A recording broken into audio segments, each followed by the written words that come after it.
I kind of want to tie some things together. So some of the stuff that we've been looking at the past couple of classes, in particular how we've been factoring trinomials and factoring quadratic functions.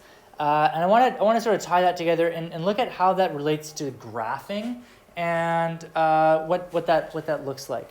So I'd like to head over to Desmos just for a minute, just to take a look at some graphs. And I want us to think about what that like how that sort of relates to what we're doing.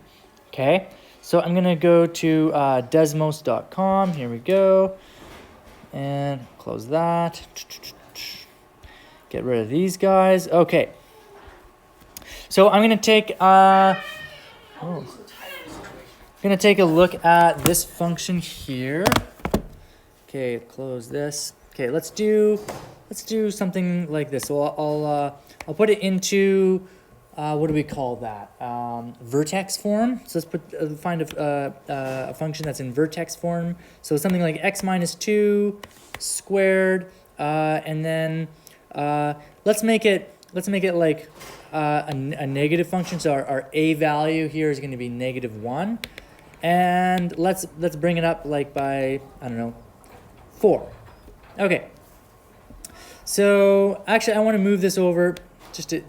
Sorry about this. I'm going to move this over a little bit more, something like this. Okay. So we have a few key points. This point right here is super important, right? The point 3, 4. That's, what do we call that? Vertex. The vertex. That's right. And we knew that the vertex was 3, 4 because we have this. Oops. We have this 3 right here, and we have this 4 right there. So that's cool. There's also some other really important points. This point right here and this point right here, we call those the X-intercepts. We call them the X-intercepts because they intersect the x-axis, right? Furthermore, we have the y-intercept, and there's only ever going to be one of these. This is found at the point 0, -5. Okay, so what I'm going to do, I'm going to just take a quick little screenshot of this, and I'll paste this into my little notebook so we can sort of refer to it. Okay, so that looks good, and I'll hit done, saved photos, move over to the other app, here we go. Okay, and I'll paste it in here, just like so. Boom, look at that. Okay, so let's take a look at some of these points. So this point right here, as we know, this is our vertex. By the way, this is the function f of x is equal to negative x, what was it, x minus 3 squared plus 4. Okay, so that is our function. Great. So I got f of x equals negative x minus 3 squared plus 4. We have some really important values here. So this point right here, this is the point 1, 0 rather. And this is the point, 5, 0? Okay. 5, 0. Okay, and these we call, I'm going to sort of do this. These we call our X-intercepts. Okay? So these are really important points because these points tell us exactly where our function is equal to 0. And 0 is a pretty important number, right? 0, it didn't exist forever. 0 is going to come up quite a bit in our studies. So I also want to point out that this is our y-intercept, which in this case is the point 0, -5, and that we call the y-intercept. And there's only one y-intercept. Okay. So let's talk about this function a little bit. So let's take a look at this function. Negative x minus 3 squared plus 4, and we're gonna play around with it a little bit. Okay. So So let's play with the function negative x minus 3 squared plus 4. Now, the way, like the form that this function is in is great. It tells us about the vertex, right? That's why we say it's in vertex form. Really great form for a quadratic function to be in, because it really helps us when we're graphing. Now, let's say that we ran out of graph paper and we had no ability to graph at all. Is there anything about this function when it's in when it's in vertex form like this? Is there anything about the function that tells us about the x-intercepts? Like, I don't see a 1 or a 5 in this function at all.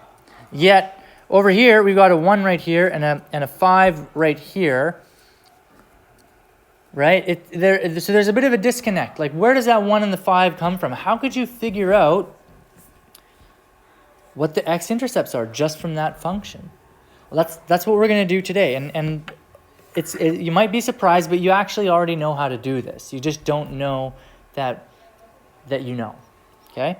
So let's fiddle around with this. So let's start by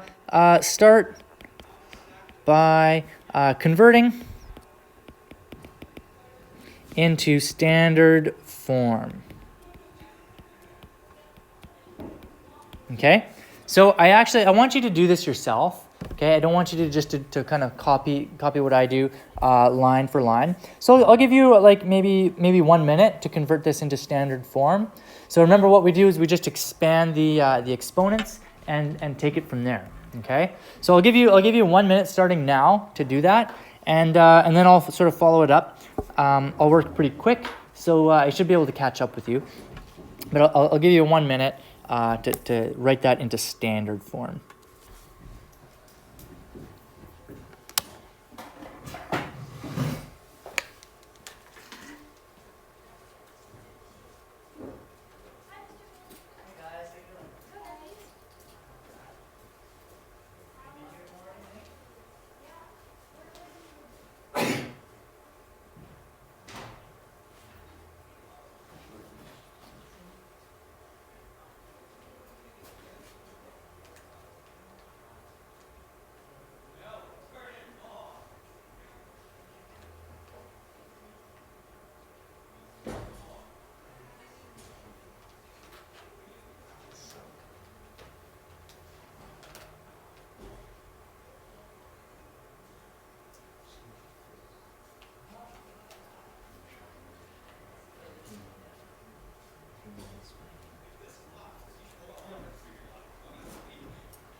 Okay, let's convert this into standard form.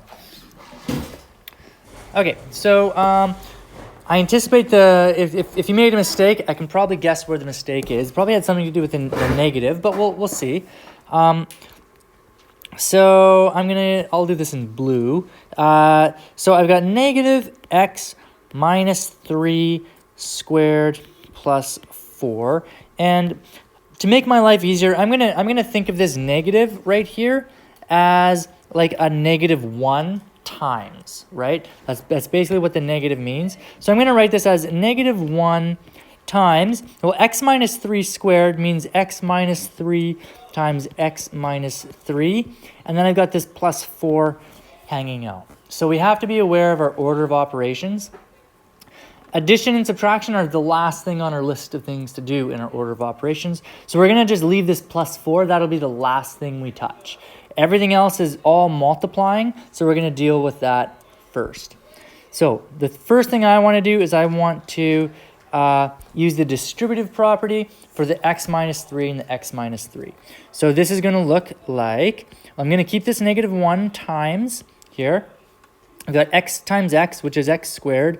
I've got x times -3, which is -3x. Again, I've got -3 times x, which is also -3x. And -3 times -3, which is +9. Close those brackets. And don't forget the plus 4. Okay, now I'm going to use the distributive property and distribute this -1. Actually, you know what? I changed my mind. I want to clean this up a little bit before we do that. Pardon me. These are like terms. So I'm going to combine those like terms, and then I'll move on. Then I'll distribute that -1. Okay, so I've got that this is equal to -1 times, well, x squared minus 6x plus 9. All that I'm adding 4 to. Now I'm going to use the distributive property and distribute that -1. So this gives me, well, negative x squared minus, plus 6x minus 9, all plus 4. Okay, that looks good. And this is equal to negative x squared plus 6x. -9 plus 4 is -5. And there you have it. That's my function. Okay, so this is that same function that we had before, except it's in standard form. Let's go back to Desmos and see what it looks like. So negative x squared plus 6x minus 5. Okay, so I'm going to make a new function here. I've got negative x squared plus 6x, what is it, minus 5? Minus 5. I don't see it. Do you guys see it? It's the same thing as the other one. It's not a coincidence, right? It's the same function that we had before. Right? We just wrote it in a different way. That's the whole point, right? If we got a different function, it means we must have done something wrong, right? It's the same function. We just wrote it in a different way. Okay. Now, let's factor this. See what happens when we factor it. Okay?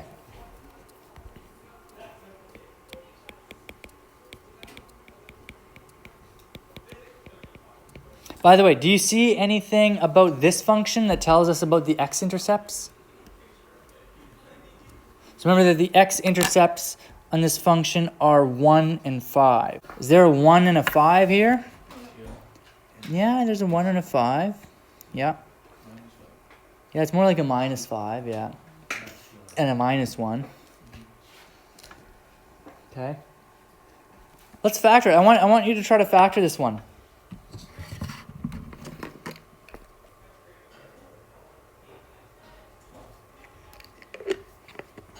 I'll give you a hint.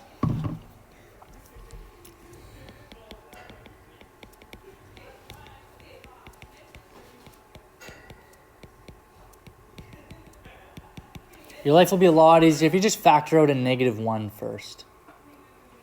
So in other words, factor -1 times x squared minus 6x plus 5. Try factoring that one. Just like before, I'll give you about a minute to factor it, and then we'll see what happens.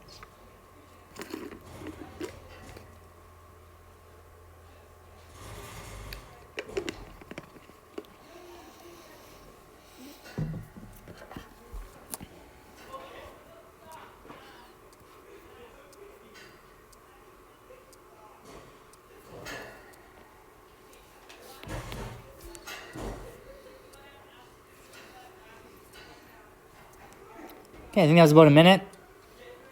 Okay, so let's factor this one. Again, I'm looking for two numbers whose product is +5 and whose sum is -6. Okay, so if I add two numbers, then I get a negative, but I multiply them together, I get a positive. What does that tell you about their sign? Like, are they both positive? Is one of them positive, one of them negative?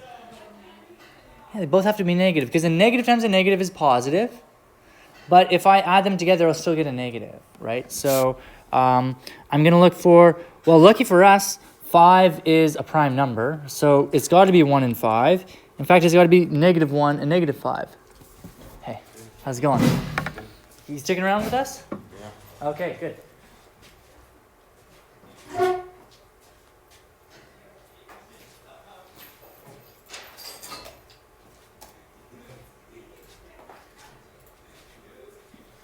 Okay, so this is equal to -1 times x minus 1 times x minus 5. Do you see a 1 and a 5? Please tell me you see a 1 and a 5. Yeah. Here's our 1. Here is our 5.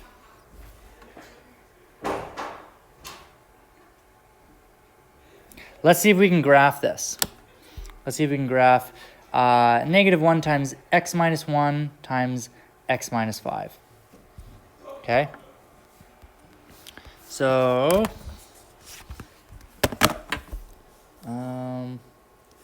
here we have -1 times x minus 1 times x minus 5. And look at that, it's right on top of our old one, right? So this is our old one in come on. This is our old one in black, and our new one, which is now in red. It's the same function, we just wrote it in a different way, right? Okay. But now we can see exactly where the x-intercepts are, right? It tells us that in this form. So,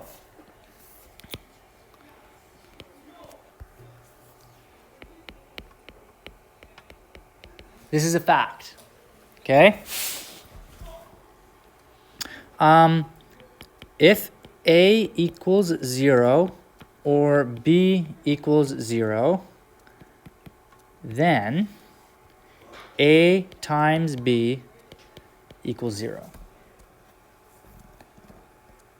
Right? And that shouldn't be too much of a surprise, right? All that's saying is if you multiply 0 by anything, you get 0. Okay? Like that's it, but it doesn't matter which one. It could be the first one or the second one. What may be a little more surprising is this other fact, is that the converse of that last statement is also true. Okay? So what I mean by that is that reverse statement is also true. So if I replace the if with the then, it still holds. So in other words,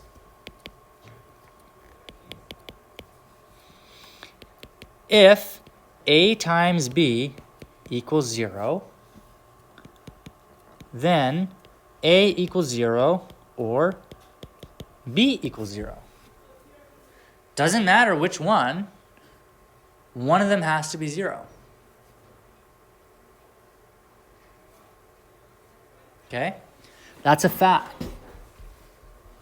And it's because of this fact that when we factor our quadratic functions, it tells us exactly where those x-intercepts are. Okay? So take note of this. So note our x-intercepts occur exactly when our function is equal to 0. Right? Looking back at this graph over here, these points right here, that's when our y value is equal to 0, right? So we're looking for our x-intercepts are where our y value is equal to 0, where our function is equal to 0. Like what do I have to plug in to x to get f of x or y to be equal to 0? Well, in this case, it's 1 and 5. So that's what our x-intercepts mean, is that it's when the function is equal to 0. So our x-intercepts, in this case, are when, so when we factored this, we got -1 times x minus 1 times x minus 5. negative 1 times x minus 1 times x minus 5 is equal to 0. That's what the x-intercepts are. Is when this function, so we just kind of filled it around with this function. It's the same function that we started with. It's just in a different form. We factored it. Our x-intercepts occur when this function is equal to 0. And this happens exactly when x minus 1 is equal to 0 or x minus 5 is equal to 0. Right? By this last fact, right? If the product of two numbers is equal to 0, then one of those factors has to be equal to 0. Doesn't matter which one, it could be either of them. So our function is equal to 0 when x minus 1 is equal to 0 or x minus 5 is equal to 0. Or in other words, when x equals 1 or x equals 5. And that's where our x-intercepts come from. So that's why we factor so much. That's why factoring is such a big topic, right? Is because it tells us the x-intercepts of our quadratic functions. Okay, so let's do a couple more examples. So let's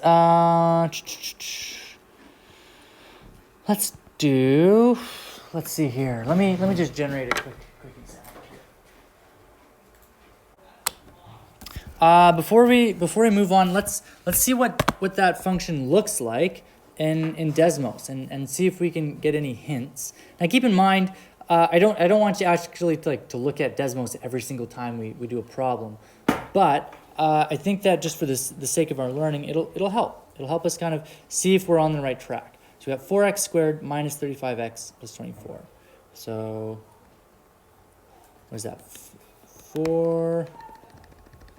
So y equals 4x squared minus 35x minus 35x plus 24.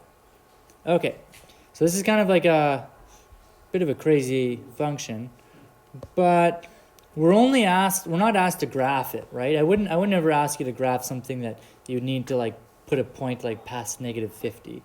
That wouldn't be fair. But you can kind of see, okay, well, it looks like we've got an 8 somewhere, and we've got some value. It's kind of hard to say exactly what this value is. Yeah, like 0.75 or something. But we can be absolutely sure what those are. I mean, maybe this is just a value that's very close to 8, but not equal to 8, right? It's hard to tell just by looking at it. So what we're going to do is we're going to factor this and see what happens, okay? So let's factor. Okay, so I've got 4x squared minus 35x plus 24, okay? So remember, what I'm going to do is I'm going to multiply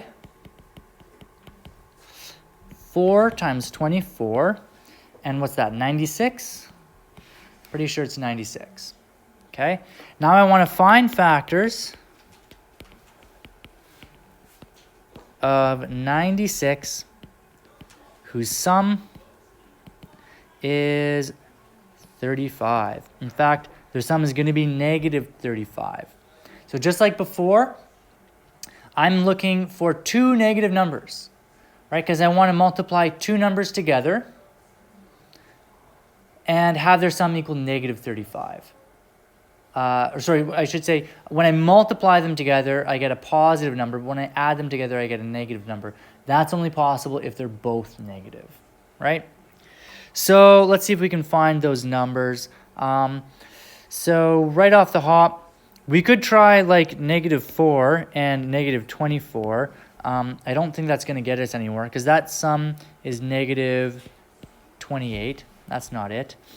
I tried 4 and 24 because I know that those are factors of 96, right? We just multiplied them together. It's kind of a good place to start. But Yeah, not quite big enough. We want to get to 35. So maybe I wonder if we could do 6, because 6 goes into 96.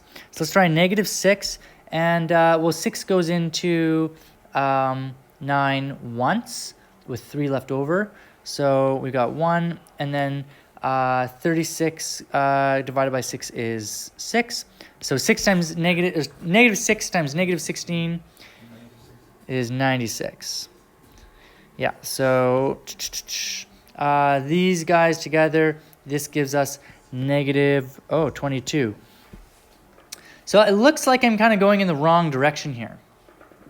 So what I mean by that is that from here to here, from 4 to 24, I got -28, but from here to here, these numbers are closer to each other.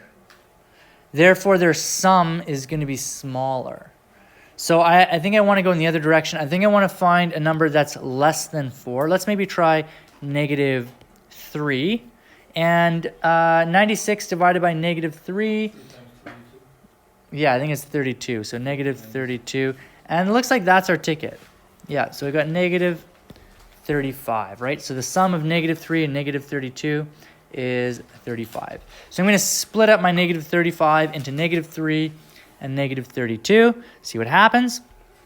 So I'm going to have 4x squared minus 32x minus 3x plus 24. Okay. And I'm going to factor this. I'm going to factor that and see what happens. So between 4x squared and -32x, I think I can factor out a whole 4x. So I'm going to factor out a 4x from here. When I do that, I get just an x minus 8. Okay, hey, there's an 8, right? We thought we'd be expecting an 8. Okay, and the other one, I've got -3x plus 24. So I'm going to factor out a -3, and I'll be left with x minus 8. Okay. So let's factor out this x minus 8. So we have an x minus 8 and an x minus 8. So when I factor out this x minus 8, I'm left with, well, 4x from the first term and -3 from the second term.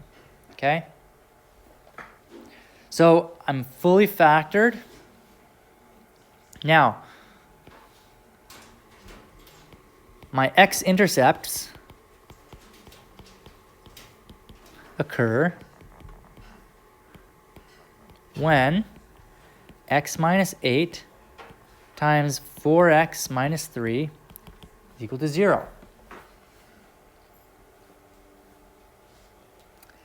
And that happens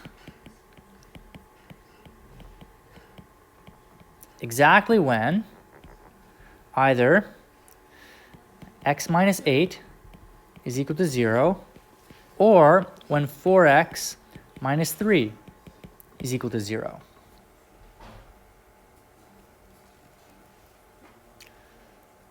Okay, so in case 1, we would have x minus 8 equals 0. That means that x must be equal to 0. Sorry, 8. Pardon me, 8. So that's one possibility for the x-intercept. The other possibility for the x-intercept is when 4x minus 3 equals 0. That happens when 4x is equal to 3 or x equals 3 over 4.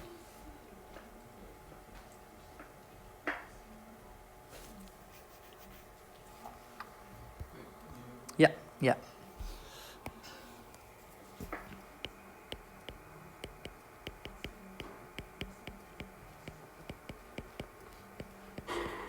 So our x-intercepts are the following.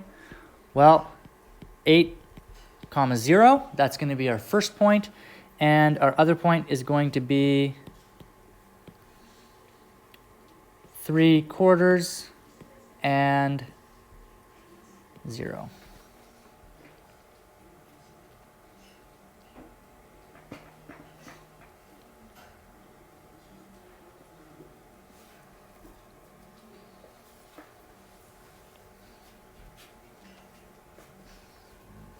What's up with these zeros? Why did I put zeros here?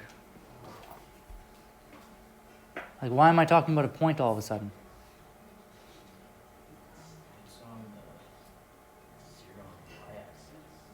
Yeah. Yeah, the x-intercepts are exactly when y is equal to 0.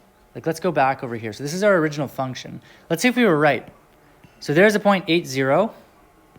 There's the point 0.750, right? The 0.75 is a fancy way of writing 3/4. So yeah, we definitely were right. And these points occur on that x-axis, which is exactly when y is equal to 0, right? There is no height. There's no height. We're not straying away from that x-axis. So that's why, so our x-intercepts, they're actually a point. There's a point on our plane. So we need to specify exactly what the x value is, and that's really what we're solving here. And the y value is just going to be 0, right? That's the whole point of being an x-intercept. We know that the x-intercepts are exactly when y is equal to 0, okay? So that's why factoring is so important. That's why we spent so much time factoring, because it tells us about the x-intercepts of our quadratic functions. Okay? So I'm going to wrap the video up from here. What I'd like us to do now... Where'd my books go? Okay, I'd like us to practice some of this. Quadratic equations. Okay.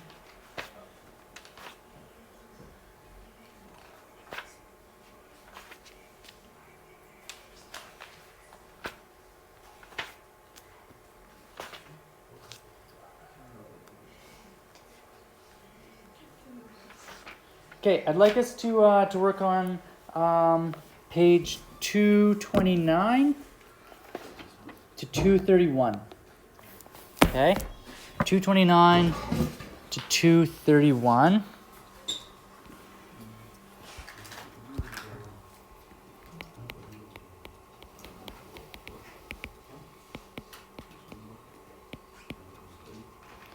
Oh, 229. 229 to 231. And we're going to do numbers, we'll go from 1 all the way through, let's do 14.